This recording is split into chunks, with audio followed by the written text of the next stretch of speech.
नागिन बहू। सुमित्रा अपने इकलौते बेटे अरुण के साथ छोटे से शहर में रहा करती थी। अरुण बहुत मेहनती लड़का था, इसलिए उसकी गवर्नमेंट जॉब भी बहुत जल्दी लग जाती है। गवर्नमेंट जॉब लगने की वजह से अब अरुण को ज़्यादातर अपनी माँ से दूर रहना पड़ता था। ऐसे ही एक रोज़ अरुण कुछ दिनों की छुट्टियाँ लेकर घर आता है, जहाँ सुमित्रा अरुण से कहती है, अरुण बेटा, आ गया। देख, अब ना तू मेरी बात ध्यान से सुन। अगली बार जब तू घर आएगा तो लंबी छुट्टी लेकर आना, हाँ? पर वो क्यों माँ? क्योंकि अब तू बड़ा हो चुका है, तेरी शादी की उम्र हो चुकी है और मैं बूढ़ी हो चुकी हूँ। अब इस घर के साथ मुझे भी तो एक बहू चाहिए ना, जो मेरा ख्याल रख सके और मेरे बेटे का भी। अगर ऐसी बात है माँ, तो क्यों ना मैं अपना ट्रांसफ़र इसी शहर में करवा लूँ। फिर आप अपनी बहू के साथ अपने बेटे को भी हर रोज़ देख पाएंगी। क्या सच में ऐसा हो सकता है? अगर ऐसा हो जाए तो सोने पर सुहागा हो जाएगा बेटा।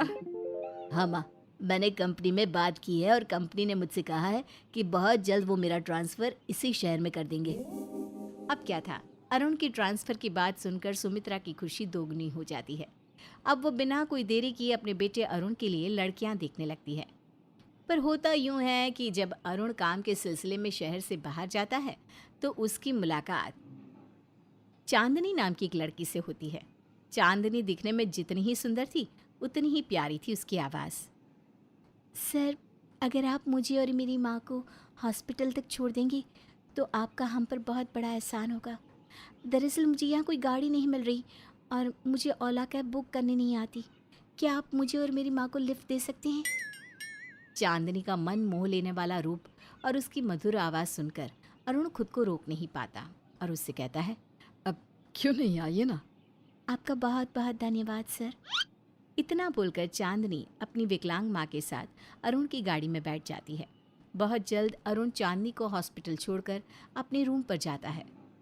पर ये क्या, घर आने के बाद भी अरुण सिर्फ और सिर्फ चांदनी के बारे में ही सोच रहा था।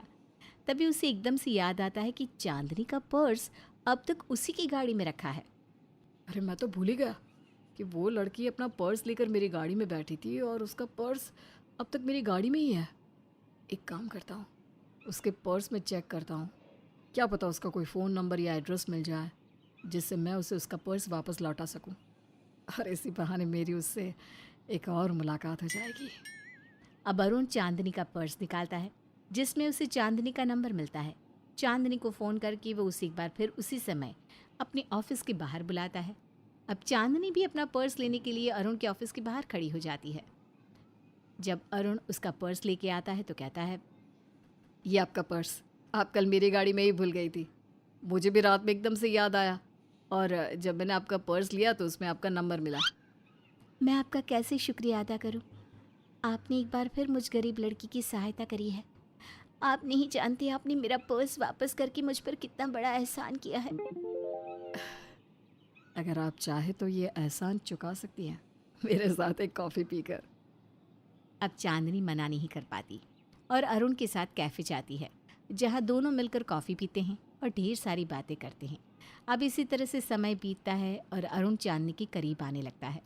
समय के साथ चांदनी भी अरुण से प्यार करने लगती है और एक दिन जब सुमित्रा अरुण को रूपाली नाम की लड़की की फ़ोटो दिखाती है, तो अरुण अपनी माँ से कहता है, माँ, मुझे आपको कुछ बताना था।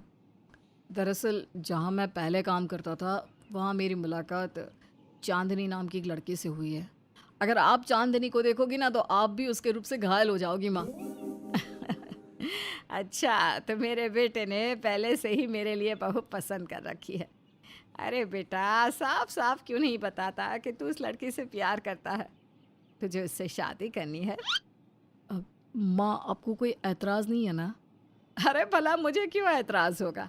मैं तो खुद चाहती हूँ कि मेरे घर में ऐसी लड़की आए जो रूप की गुणी हो और सर्वगुण संपन्न भी। अब क्या था, अब बिना कोई देरी किए अरुण चांदनी की मुलाकात अपनी माँ से करवा देता है और बहुत जल्द अरुण की शादी चांदनी से हो जाती है।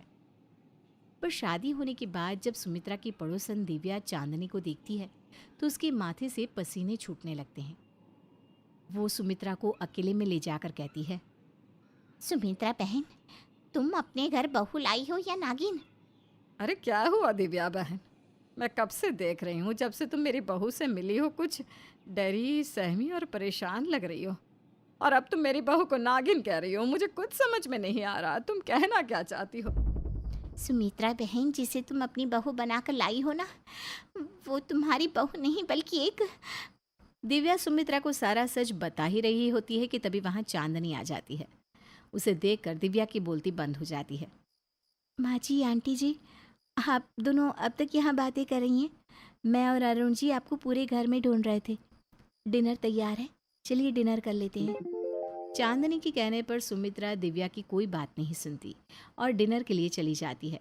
पर डरी सहमी दिव्या बिना कुछ खाए वहाँ से चली जाती है। ऐसे ही कुछ दिन बीत जाते हैं। दिव्या बार बार सुमित्रा को चांदनी का सच बताने की कोशिश करती है। ये देखकर चांदनी दिव्या के घर जाती है और कहती है, आंटी जी, मैं जानती हूँ कि आप पहचान गई हैं कि मैं एक नागिन हूँ। जब आपको मेरी सच्चाई पता ही है तो मेरा असली रूप भी देख लीजिए, ताकि आप जो गलती करने जा रही है वो गलती करने से पहले मेरे असली रूप को याद कर ले।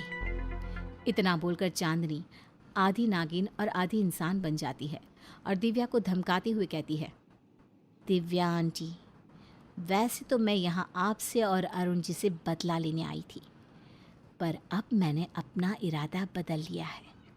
इसलिए मैं चाहती हूँ कि आप भी अपना इरादा बदल लीजिए। अगर आपने किसी को भी मेरा सच बताया तो मैं जिस मकसद से यहाँ आई थी उस मकसद को पूरा करके जाऊँगी। जहाँ चांदनी दिव्या को धमका रही होती है, वहीं दूसरी ओर खिड़की से सुमित्रा सब देख लेती है। उसे पता चल जाता है कि उसकी बहू एक नागिन है। अब चांदनी जब घर आती है तब सुमित्रा चांदनी से कहती है, मुझे पता चल चुका है, जिसे मैं बहू बनाकर लाई हूँ वो बहू नहीं बल्कि एक नागिन है, जो यहाँ मेरे बेटे को डसने आई है। अरे ज़रा बता तो सही कि मेरे बेटे का क्या कसूर है, जो तू मुझसे मेरा बेटा छीनने आई है। सुमित्रा का इतना कहते ही चांदनी अपने असली नागिन रूप में आ जाती है और सुमित्रा से कहती है, माँ जी, लगता है आपने मेरी और दिव्या आंटी की सारी बातें सुन ली है। अब आपको पता चल चुका है कि मैं एक नागिन हूँ। इसलिए जब आपको सच पता ही चल चुका है तो आप भी मेरा असली रूप देख लीजिए। और रही बात अरुण जी को मारने की, तो हाँ, मैं उन्हें यहाँ मारने आई थी। पर क्यों? आखिर मेरे बेटे की गलती क्या है? माँ जी, अरुण बहुत अच्छे हैं, उनसे कभी कोई गलती हो ही नहीं सकती। पर दिव्या आंटी एक नंबर की लालची औरत है। आपको पता नहीं, पर जब अरुण जी की नौकरी लगी थी तब आपने घर में एक छोटी सी पार्टी रखी थी। उसी बीच दिव्या आंटी जी ने एक बाबा की मदद से उन्हें अपने वश में कर लिया और उनके हाथों से रेवती नाग की मृत्यु कराई। दिव्या ऐसा क्यों करेगी? क्योंकि मेरा पति भी एक इच्छाधारी नाग था और उनके पास एक नागमणि थी, और उस नागमणि को सिर्फ वही व्यक्ति हाथ लगा सकता है जिसका जन्म कार्तिक मास की पूर्णिमा में होता है। और अरुण जी का जन्म कार्तिक महीने की पूर्णिमा में हुआ था, और बस यही वजह है कि मैंने अरुण जी से शादी की, ताकि मैं उन्हें मारकर अपने पति को जिंदा रख सकूं। पर जब मुझे सच्चाई का पता चला तो मैंने अपना इरादा बदल दिया और अरुण जी को ही अपना पति मान लिया। बहू, तेरे आगे हाथ जोड़ती हूँ, मेरे बेटे की कोई गलती नहीं है। मैं तुझे अपनी बहू के रूप में स्वीकार कर लूँगी, पर तू कभी मेरे बेटे को कुछ ना करना। हाँ, और मैं तेरी सच्चाई भी कभी किसी को नहीं बताऊँगी, अरुण को भी नहीं। माँ जी, अरुण जी अब मेरे ही पति हैं, मैं उन पर कोई आँच नहीं आने दूंगी। बस मेरी आपसे एक ही गुजारिश है, आप दिव्या आंटी से दूर रहिए और मेरी सच्चाई के बारे में कभी किसी को पता मत चलने देना। इस तरह चांदनी एक नागिन होकर भी इंसानों की तरह जिंदगी जीती है, और सुमित्रा ने जो अपनी बहू को लेकर अपने सपने संजोए थे वो अपनी नागिन बहू के साथ पूरे करती है और उस नागिन को अपनी बहू बनाकर उसके साथ रहती है।